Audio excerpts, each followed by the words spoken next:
All right. Let's get the livety live.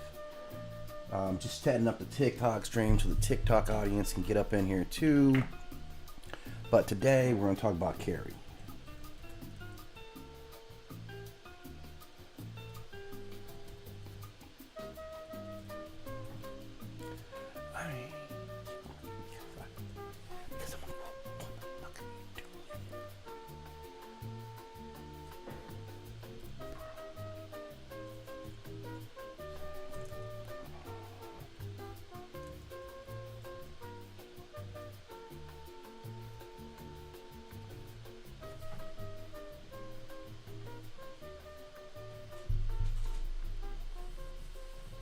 Okay, I'm back and I'm live and direct. And today, man, I'm taking on like a culturally defining film in a lot of ways.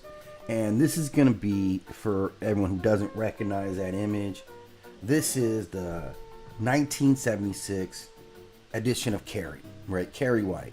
And this is a great movie because for a lot of us, you know, we never saw anyone defined like that before. Like her whole narrative, right? And Carrie White becomes almost a mythic character. And I'd say she does. Now, we've had several reiterations of Carrie, and I'll probably talk about some of those films later. But I really want to get into this version because, man, this was the opening right here. This is church, man. This is the ultimate revenge sermon. And, you know, we get a lot of cultural films that are about, you know, revenge. Like the whole, you know, Pinhead, or Pumpkinhead, excuse me. Pumpkinhead is about revenge, right? This is a manifestation. She is also a manifestation. Carrie becomes a reckoning. And it's kind of brilliantly done. So let's go over just what the general plot is. If you haven't heard of Carrie, I don't understand why. This is the story in a nutshell. This is a story about a bullied girl who has powers. Nobody knows about this. So it's kind of a story about inner strength, right? She's got all this inner ability, but she appears to be very meek and very humble, which is actually how you want people to be when they have this massive, like, God tier power. And we'll see what Carrie's powers are in pretty short time. Like we'll get a real good sense of Carrie and her ability to whoop ass here, like, really quickly. It does not take long at all. And so this is a story that is really about humiliation, and particularly this scene. And we're going to get into specifically the prom scene, which I think is one of the more powerful scenes in the entire film. I mean, obviously, everything was building up to this scene, and it was masterfully done. And the director, and I'll talk about the director a bit, gives us a little bit of tail into this movie. So the mythology gets, like, it doesn't end there. There's still this legacy, like this ghost of Carrie White. And the successive movies would be built around, I think there's like a character that's supposed to be like her half sister, right? They have the same father. So we need to figure out who his father is, because clearly you're skeeting out telekinesis power like it's nothing. So let's talk about, you know, to understand Killer, we got to understand who Killer the dog was, right? So let's understand who Carrie White is at her core. And Carrie White is this very simplistic girl. Let's take a look at Carrie White. Like, let's really take a look at Carrie White. Very simplistic kind of person. Her hairstyle is just kind of, you know, mid, like not overly glammed up. Just kind of a, you know, normal girl. Very sheltered.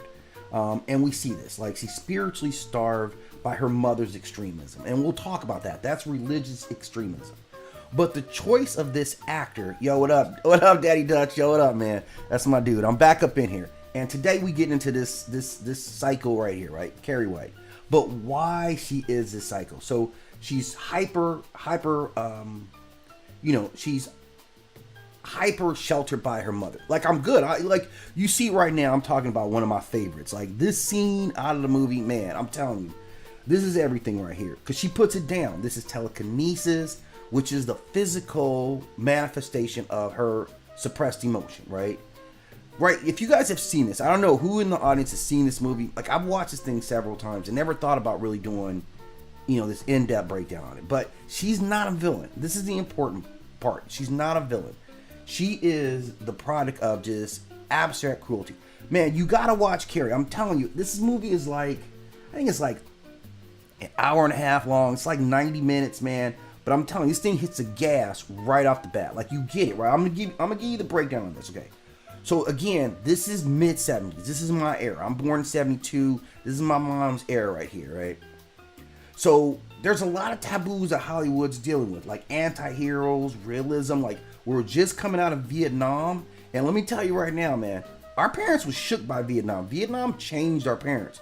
When we talk about those boomers, you can't talk about boomers without talking about Vietnam, or as they call it, Nam. And I'm not saying that in a joking way. I've got plenty of uncles, friends, uncles that like there were things we moved around knowing sometimes that, man, yeah, I have friends say, yeah, man, my uncle, you know, he has some PTSD from Vietnam. Don't do this or don't say this. Like, I'm not BSing you guys, right? My homie, one of my really good friends, he had his girlfriend over at his house. You know, his uncle was there. And you know how girls did their braids, like with that synthetic hair, and they would burn the tips to keep the braid complete. So she takes the lighter. It's a very simple process, lights it up. But that smell of smoke, like I'm sitting there watching this shit. We're like 18, 17, something like that. And I see the look, like I see that smell of burnt hair was triggering him. So the reason I'm bringing this up is because this shifts horror. Like our parents' generation, right? The boomers, they were carrying a lot of stuff. And Nam was a big driver. So the people who were making this film, right? The director, this is Brian De Palma, he's from that generation, right? So, and then we'll talk about the writer, who's Stephen King. So we got two kind of titans for this type of like storytelling and filmmaking post Nam. So what we see from De Palma is like we see a lot of split screens, which we don't really see in movies now anymore, but does a great job. He really stylizes it like this voyeuristically. He does a lot of slow-mo. Like this is a shot here that kind of establishes where they're slowly, it takes like several seconds before.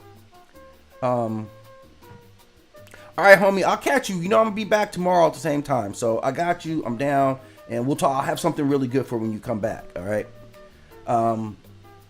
So this is who the director is, and we see this like this slow push. We slowly like what's going on, and the pacing in the movie is all like very gentle. So when it's first, yeah, you stay up, man. Hey, have a good productive day out there too today. So when we see this, it's almost idyllic, the world that she lives in. We're seeing a bunch of teenage girls playing volleyball. What could be bad about that, right? Well, how do you get that into something bad? Well, they show you. And as we get up on Carrie, like she's socially awkward. She's not athletic. All the stuff you kind of need to be at this time, at this day and time, right? So we see her immediately. She messes up the volleyball game. I mean, it's a PE class volleyball game. And she gets berated instantly. You can see they attack her. They're all over her. Now, I'm not even going to get into the shower scene, which is another epic scene, and maybe I'll have to go back and do that. But we've kind of built this character, and we know who she is. Now, let's talk a little bit about who the writer is. And this, of course, is Stephen King, man. It's like I can't sit down and do a deep breakdown on anything without it coming back to Stephen King. Because he published this novel, like so much of our media is built off of stuff that Stephen King wrote, even stuff you don't even realize that Stephen King wrote, right? So this is literally his first published novel. It is lightning in a blood-soaked bottle, right? So he deals with a lot of religious trauma, and that's one of the biggest things you see early on. The religious trauma, the adolescence of body horror, like being an adolescent and growing up. I know everybody in the movie looks like they're 30, but this is all about teenage. And this is also about the outcast who finally snaps. The monster wasn't the one with the power, it was everybody else. And then we have the actress, and she's important. Her decision to choose Sissy Spacek here was very, very crucial to this role, right? Because on the surface, you look like every girl in the movie to me. Like, this is an actress that is known for having her above average looks, right? She's a good looking woman. So to take her and place her in this world where like everybody's after her and she's seen as the outsider, this is really like, you know, wow, it's kind of a shocking moment. And then to see her turn from this natural fragility, right? She's a very fragile, sensitive person, becoming this absolute terror that we're going to get to in the end. And as an actress, man, she went through some real like shit to do this role. They said she slept in the fake blood overnight to capture the continuity of the scene. That's how committed she was. And she goes from being literally the innocent lamb to being this divine punisher in one look, and we'll get to see it.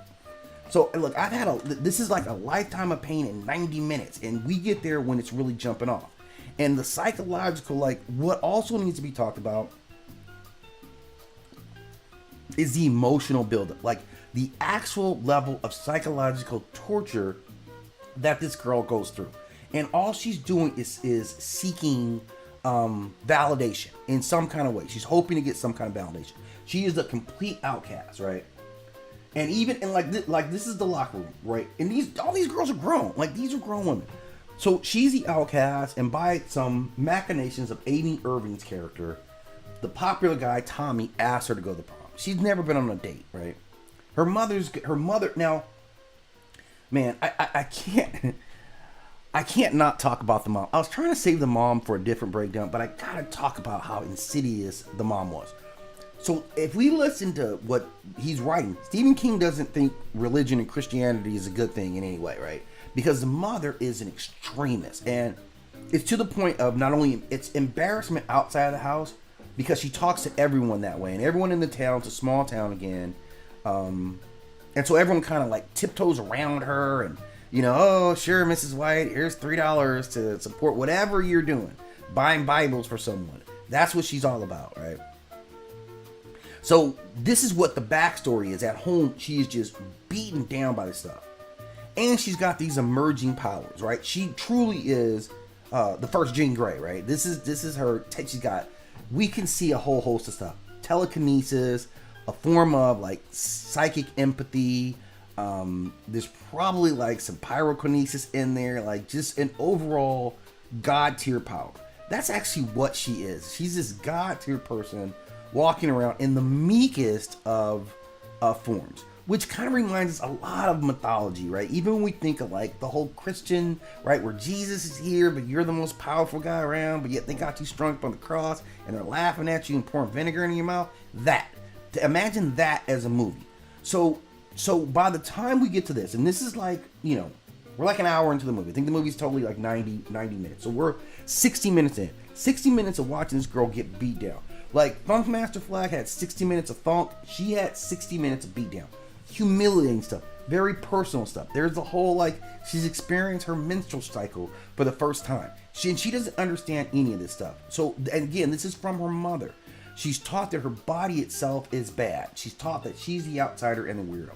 So finally, she gets this invite from Tommy, right? And Tommy's like the cool guy. He becomes the greatest American hero, right? If you guys ever remember the show, I know I'm revealing the timeline, but it's a lot in this. There's a lot of meat on what I'm speaking to you guys about, hipping you guys to some stuff. So he is like the golden boy, literally like the golden fro, right? He's very cool. He's dating Amy Irving. He's 100% in crowd, and he does have a nice side to him. Amy Irving kind of starts to have some regret, and she's one of the few survivors on all this. And let me tell you right now, in terms of like catching bodies, Carrie White is at the top of the list, right? Carrie White, she's exceeded Blade, she's exceeded everybody. That's why this scene is going to be so powerful. It's even like just the other day, if you didn't catch it, we did the whole the ballerina vampire Abigail, and her bloodbath scene is nothing compared to this. This is nothing. This is one of the bloodiest scenes I think you'll see in a movie at this period of time. So this is the whole setup. Right, is that Tommy is now, he comes, he approaches her, he asks her to go to the prom. She's very leery. He explains, hey, I'm not going with my girl. I just want a guy to think you deserve it, right? Her mom is like, no, they're all gonna laugh at you. It's a very famous part of the movie. They're all gonna laugh at you, and they do end up laughing at her. So her mom's prophetic in that. So you get to see this perspective of her getting completely torn down and getting built up by Tommy. And at this moment when they're here, it's actually real for her. She makes her own dress in secret. Her mom doesn't know about it. While all the other girls were out shopping and laughing, she's at home like sewing, and she makes a bomb-ass dress, right? So she puts everything into this. And imagine after years of being an outsider, you're finally being accepted at the height of it, right? This is your prom, so this is the end of the 4 years together. So they're there, and she's looking fly. I'm not gonna lie about it. Like, Carrie was looking all right. She's absolutely switched on at this time. Probably looking better than most of the other girls at the prom. So this is the actual prom scene. So you see it's jumping, right? This is the 70s. We know how to party. They knew how to party back in our pops' generation. Like, a lot of us got made, around this time. A lot of us were getting made. Some of my other homies, you guys were getting made this night. This is what prom night is all about. It's the initiation. Some of you guys got made. Some of us got made the back of a Buick, right? This is how it went down. This was American culture. The prom being the height. So it's not just a joke that it became the prom scene. And this would spark other films that would center on the importance of the prom and adding a horror to the prom, right? So that's how it gets down. So the party's going, man. It's jumping off. We can see everybody's having a good time. And then it comes time for, like, the vote, right? This is the vote. And all of a sudden, Carrie's like, what's up? My name's on the ballot. Tommy Ross and Carrie White. Okay. So this is her moment of, like, ultimate acceptance. She's on the ballot, right? And she's utterly shocked by this because she's been invisible to everybody this entire time. But it's all a trick. Like, they're all gonna laugh at you. They're all gonna laugh at you. Was not a lie. They were all gonna laugh at you, and this was a setup. Not everybody was in on it, but doesn't matter, right? So she's putting. She was even like, I don't even know if I want to vote for myself, but she wins it. So you can look at her face, where all of a sudden everybody's looking at her differently. They're all clapping for her. Her hair is done. Her dress was right. She's with the guy that she would have wanted to be with. Like, nothing can mess this up, right? Nothing could be better than this moment. And this is where directorially, writing arc, they really build all this up to, like, hammer it down. So this is really cruelty by the writer. Like, Stephen King, you're a cruel person that you set your character up for this, right? But this is what it is. So they get her at the height. Everything's, like, going. The world finally loves her. They got the soft lighting. Like, this is it, man, right? She's arrived. But here we go again. Here we go, right? You're back at it again. This is the setup. And so to give it context, this is pig's blood. This is pig's blood that her rival goes out and they set this whole trap up. So they knew that they were going to name her the prom queen, right? Which is even more insidious than anything else that they've ever done. This scene right here. So psychologically, you got to imagine, like, someone who purposefully takes you up, takes you from the low. They put you low down in there. Every day they're demeaning you. Every single day. You can't do anything. You can't play sports. You're worse than Rudolph. They take you down there, and then one night they start fulfilling all your dreams. And this took a lot of things coinciding together, because there was genuine good cheer in getting her to the prom. Amy Irving's character was actually righteous. Tommy's actually righteous. They're not even joking. Maybe Tommy was gonna try to hit it. If he tried to hit it after the prom, if everything had gone well, kudos to you. She looks gorgeous, right? So they're up there. Look at them on the stage, man. Don't they look good together? His fro, like, this is the 70s, man. So much respect to the fro, right? Much respect for the well-maintained fro that Tommy's rocking right here, right? So then we get them here, right? And this is it. Senior prom, it couldn't be better. This is the moment that she would have dreamed about her entire life. But some forces is conspiring against her. You can see this is the teacher here who kind of had her back the entire time. And she can kind of sense it. Her spidey sense is fully engaged right now. She knows that something's about to go down. And we can kind of, the directors, they give us the foreshadowing. We see the villains working in the background. We see it, right? And again, this is a film, man, that was just loaded with talent, right? We're talking about, we mentioned Sissy Spacek, but there you go, bam, John Travolta. And this is a time where his career is still emerging, right? So this is before Saturday Night Fever and all that stuff. So he's still building his career up. And we see this is Amy Irving. You can see her in the back, but give a close. This is Amy Irving. She would go on to have a pretty decent career herself, and she would be the one survivor out of all this. There's like 200 kids with faculty and all. There's like 200 people in this, and ain't nobody getting out of it, right? So they see what's going on. They're powerless. They can't do anything about it. This is the girl who got her there. She was Tommy's girlfriend, and she says, okay, Tommy, take her to the prom because I need to feel good. I need to get this. I'll give it up. And I think she'd been blocked from going to prom for something bad that they had done anyway. But nevertheless, she at least wants to redeem herself, which unfortunately falls right into the hands of her narcissist friends, right? Now, think about this. They're giving us everybody's viewpoint. So we see this event unfolding more than just in Carrie's eyes. We get to see it from the audience as they're seeing her move to the crowd. We're watching Amy Irving. We're watching the teacher. So this is kind of giving us like the full perspective. So directorial way, it's very, very powerful. Now you see the setup and you see it fall. And this is the villain, right? This is, again, Evil Joy. So this is the girl who's dumping the bucket, right? Who feels this sense of absolute joy. Extremely sinister, that you take joy and happiness out of bringing pain and humiliation to others, right? So this is something that we do recognize.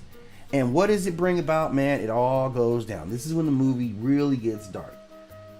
Covered in pig's blood. This is Carrie White. You're standing there, everybody's watching you. You're finally basking in the glow, man. You're like, man, this is it right here. And then this happens. And in that moment, you could imagine the psychological break. And this is what we're toying with. And this is something that we all have to be conscious of when you're just from a regular people, right? Is that ability to trigger this psychological break. And we see it in real time with Carrie. I want you to look at her face, right? Look at this look on her face. And this is it. Again, this is when you get superior caliber actors like Miss Spacek here, right? And we see this on her face, this ultimate shock. Initially, the crowd itself also shares in this shock, right? They're shocked by it. Teachers as well. They're all kind of horrified by it, right? But, this ain't going to be the totality of what goes down, right? Because you can see this little girl right here in the hat, she's already ready to laugh. They're already ready to laugh. They're already getting into the laugh. And while she's in full shock, how you could see someone go through this, right, and think it's funny. Like, you can see this person's about to snap. If me, I'm running out the room. I'm already gone. If I see some shit like this go down, I get the hell up out of there, right? But what these guys do next is they start laughing at Carrie. I don't know why they want to do that, right? You can see they're still kind of hanging on to the shock a little bit, right? Tommy gets knocked down, so he gets busted. And I think this really sends her over the edge because how much she loved Tommy becomes important. I think even more than herself. So she's already at that break point that she's been insulted. She's been humiliated in ways she never could imagine. And there you go. And this is the reaction. This is where it gets gritty. That's the laugh right there. This is one of the girls who had tormented her from way back in the first scene. She was in the volleyball scene, right? So she's fully laughing it. So we know your ass gonna get burnt up, right? You about to really deal with it in a heavy way. So you cut from that to this image of Carrie. You tell me this person ain't about to just I don't care if it's a knife, if it's a spoon, if it's a sharp stick. I don't want her having any kind of weaponry because at this point, I already know what you're getting ready to do. I've seen this look before, right? You don't ever want to see this look from anybody, especially when it's focused at you. And that's what they got. So you got a room full of kids, and now the vision starts. Now she has different perceptions, so she sees things differently than everybody else, right? So she starts envisioning the crowd like this. This is how she's seeing everybody. And she's like, okay, you're laughing? Okay. You're laughing. Now, we don't know if this is 100% her, or because it's crazy that not only are the students laughing, but teachers are laughing too, right? This is like faculty here. And, and I think I think it's a little false because this is the teacher who's always had her back. And so to see her kind of laughing, I think she's what they're showing is how her vision has gotten distorted by all the freaking pig's blood, right? So it's totally understandable about what's going on with Carrie. And I'm telling you guys, if you haven't seen this, I'm telling you, this is like the pacing, everything. This is like, it's directing really at a highest level. It's storytelling at a very high level. So now, I mean, like, okay, you done took everything from me now. And this is a lesson to all of us about bullying and teasing people, right? Because now she's here, and I ain't got nothing to lose. You done took everything from me, so what you gonna get? I'm about to serve you this work, right? Everybody standing here watching, laughing, it's a good time. You guys are thinking about, you guys are gonna talk about this for years. Or you're gonna talk about this for a couple of minutes, because it's about to go down. Now, this is classic De Palma directorial technique. I talk about the split screen.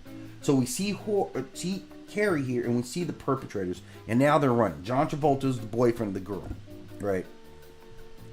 So you think you're about to get away. They are used to doing stuff to people and just totally getting away with it. Not today. Not today. Carrie is using all of her senses now to completely take over the entire environment. And this is what we're going to get, right? So she quickly assesses the situation, and starts locking it down. She closes doors. Now people are finding out, damn, I'm trapped in this bitch. I've been laughing at this girl with blood art. Now I gotta stand there and deal with the consequences, right? I gotta catch the wrath of the nunchucks at this point. And this is what they're all gonna get. They're all about to get the wrath of the nunchucks. So she starts in, like, slamming the doors. Then the waterworks start, right?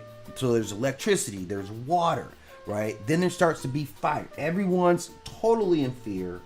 Carrie don't give a damn. It's too late for all that stuff, right? And you see her systematically go about getting everyone who has diminished her, right? I'm getting the fat, like I'm getting the other students, right? I'm getting you. Don't you think you're gonna run from me? Like, really? It's disrespectful to run. It's disrespectful to talk that much trash about anybody and then run when the rabbit's got the gun now. But of course, that's what you're gonna do, right? So we see everybody's like they're trying to bone out, but nope. Like the teacher, you guys are starting to get, now they're starting to die. Now the body count is starting to go, and I think people are starting to recognize that it's Carrie is the catalyst. She's the source of all this violence. You can see it in her eyes. It's very subtle moves. So again, this is the first time anyone's even realizing any of this stuff about her. So within the confines of this prom, I think this, this takes place like maybe at their gym. It's in their gym. She fully sets it off, right? And the people who perpetrated it, they get the extra dose because they get to see the fear. They see it happening, and they're like, "Oh my God!" Right? This is where this is going. So they had no idea, obviously, what they were doing. But everybody's getting burnt up, and they're watching all their friends, everyone who they were allied with, die in this horrible fashion. And this is when Carrie transforms. Now she's something completely different. She is now literally the fire goddess. She is walking through the storm that she generates.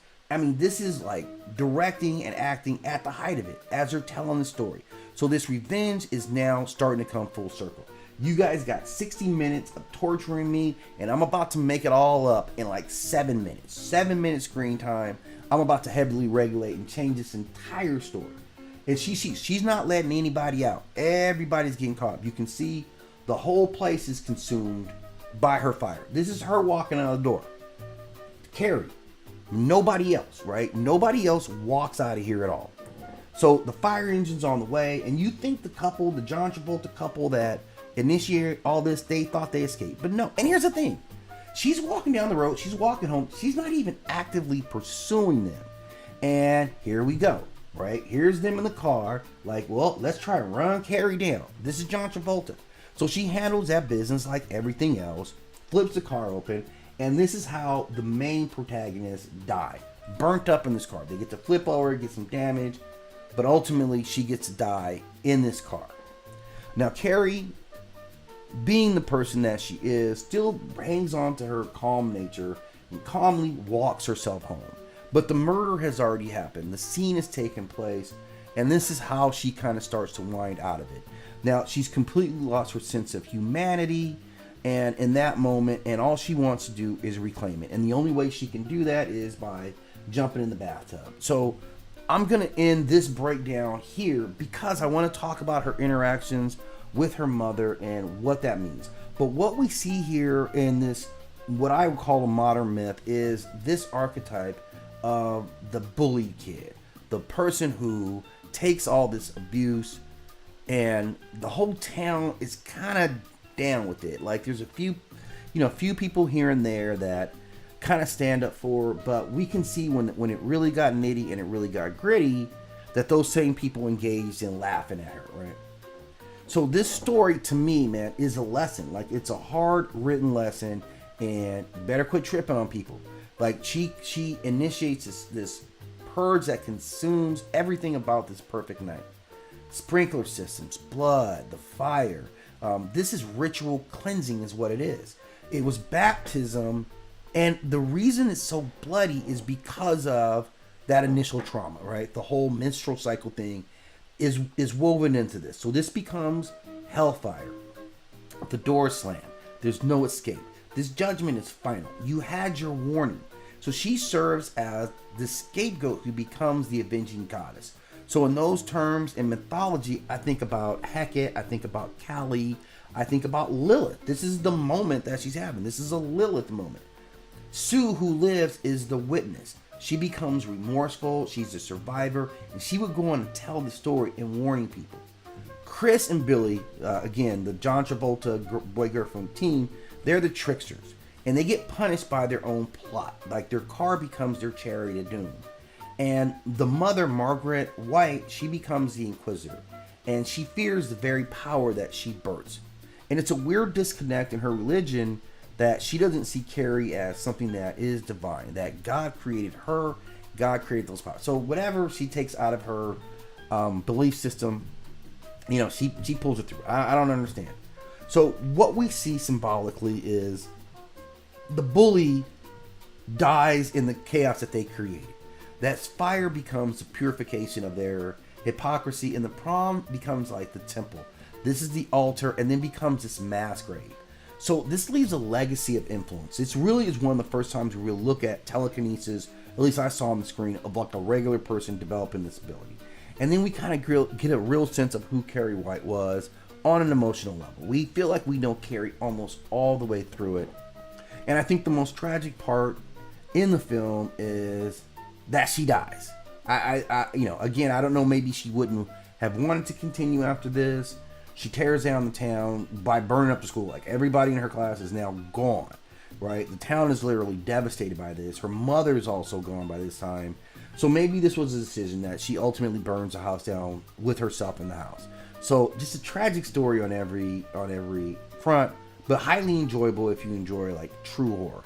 So that's my suggestion. That's the breakdown I had to give you guys today. Give me some comments. Let me know what you think, or what should I be doing in my next breakdown for tomorrow as we get into like the mythological and cinematic viewpoint of modern storytelling. So I'm out. As always, like and subscribe to the channel. Check out my YouTube channel if you like longer versions of these breakdowns. I'll give them to you there as well. But hope everything goes well for you guys today. If you're out fishing for something, I hope you catch a whale.